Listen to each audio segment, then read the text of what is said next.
Pois si, sacade papel e lápis, que sei que tedes agora fartura de tomates, pero claro, non nos duran nada, porque xa logo se van a acabar e queremos depois ter tomates para todo o ano, e non temos de onde sacalos, así que hoxe con Rocío, moi boas tardes. Moi boas tardes. Imos a aprender a facelos en conserva para que nos duren, como dicías ti, Espiño, non semanas, non meses, senón anos, pero claro, Rocío, hai que facer algo primeiro, non? Que temos que facer? Pois en primeiro vamos a cociñalos, vamos a preparar unha salsa caseira como facemos na casa.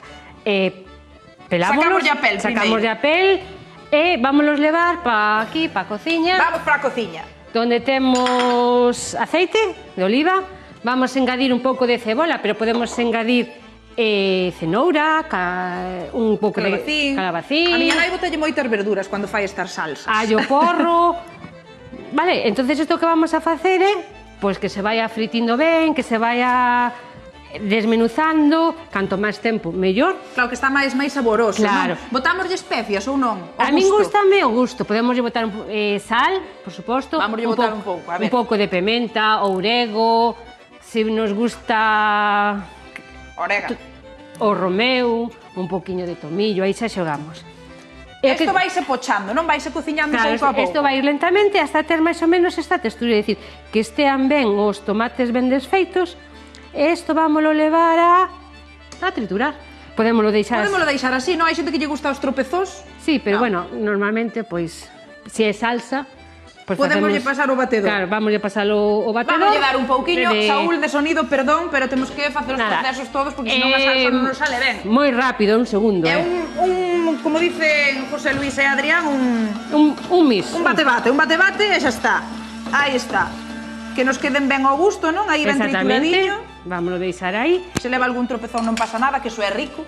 E o que necesitamos son botes de cristal, o que teñen que estar esterilizados. Claro, imos ao importante, porque o importante deste proceso é o envasado, non? Claro, o que temos é que metelo os botes en auga a ferver coa tapa, e as tapas deben de ser novas. Podemos reutilizar os botes de cristal, pero as tapas sempre que sean novas. É sempre limpiño e seco. Seco, que ferva aí 20 minutos aí na auga. A ver, como o rechearíamos? Nada, entonces recheamos, pois moi fácil, vamos botando no bote. Pero si hasta arriba ou que? Non, hasta aí. Más ou menos que chegue un poquinho menos da tapa. Limpamos, por suposto. Truco, Rocío. Truco, ahora. Botarlle un pelín de aceite, non aí arriba para que conserve, se queremos. Claro, a min botas. Iso que nos vai facer é axudar a permeabilizar, a que non nos entre oxígeno. Perfecto. E agora, paso importante, pechamos. Pechamos, moi ben. Se as tapas non foran novas, isto estaría, pois, dando voltas.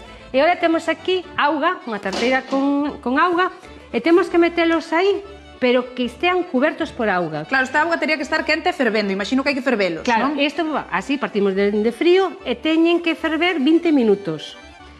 Vedes que lle meto un pano ou un papel, isto é para cando empece a ferver e os botes bailen, pois non tropecen entre eles. E este paso para que é, Rocío? Isto é importante. Isto é para eliminar o oxígeno que teñan os botes e máis para que nos faga esa esterilización. É dicir, quedarían xa perfectos para que quedaran ao vacío, pero ainda hai outro paso. Claro, e unha vez que fervan esos 20 minutos, apagamos o lume e vámonos deixar aí que enfríen, hasta que estean ben fríos. E o que vamos a facer é quitalos. Unha vez fríos, este xo fixemos antes, e vámonos poñer boca abaixo. Por que boca abaixo, Rocío? Porque así, se as tapas están mal cerradas, vainos botar o alimento fora. Incluso xa non lo botaría na tarteira. E se ten algunha gota de oxígeno que quedara dentro, vainos a salir. Entonces así xa fainos o cierre perfectamente. Aí vámoslo deixar 2-3 días na alacena, guardámolos aí nun sitio oscuro, fresquiño, e pasados eses 2-3-4 días, eso xa é o gusto. Xa os podemos guardar, xa lle podemos dar a volta. Damos a volta, e os guardamos e xa temos a nosa conserva de tomate. E aquí tedes o resultado, esta conserva de tomate que nos pode chegar a durar un aniño e pouco en condicións perfectas, non se recomenda guardalo máis, pero que nos pode servir para facer todo tipo de pratos. Así que anotade os consellos de Rocío. Moitísimas grazas por estar con nos en directo e a comer tomates todo ano, así dá gusto. Este xa o levou para min, que che parece? Perfecto, sin problema. Vale, vou aproveitar.